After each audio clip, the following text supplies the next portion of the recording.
So I'm gonna, I ran across on the internet a speech by CEO of Brightbird. Right, Brightbird is how you call it. However, in Canada, Brightbird's not really on our so like daily bread. You know, in places where they haven't banned the Lord's Prayer, and I have no problem with that. My Buddhism isn't threatened by my cousin's Christianity. You know, some of my cousins are Christians, and my Buddhism isn't threatened, and we exist perfectly fine, same family.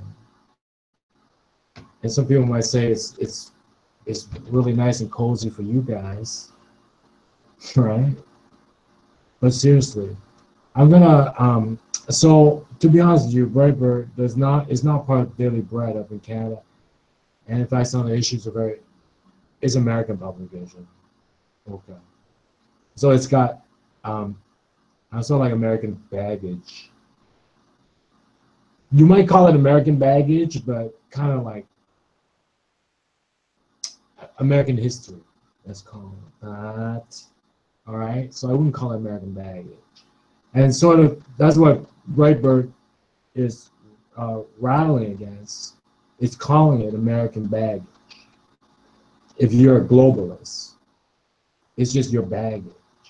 You know? So I remember reading about Napoleon, Napoleon Bonaparte. And back in the day, the empire building has to do with like armies and men and occupation of territory and then seizing it.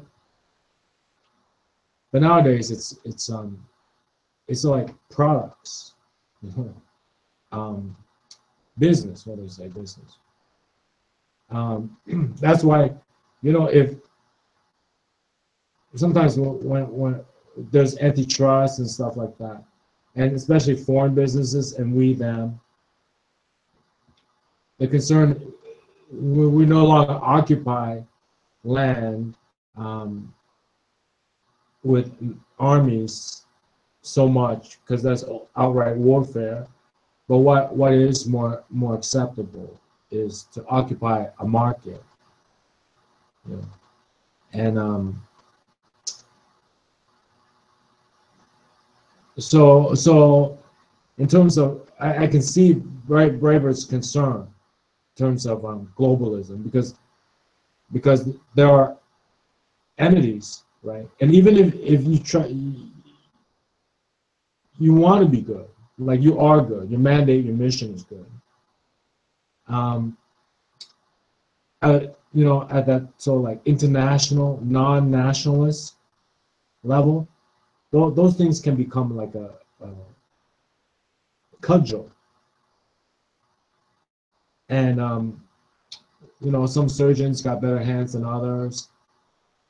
Some judges, I kid you not, some judges are better than others. Would you say? Definitely, yeah. But those kinds of nationalist, non-nationalist instruments can become cudgels.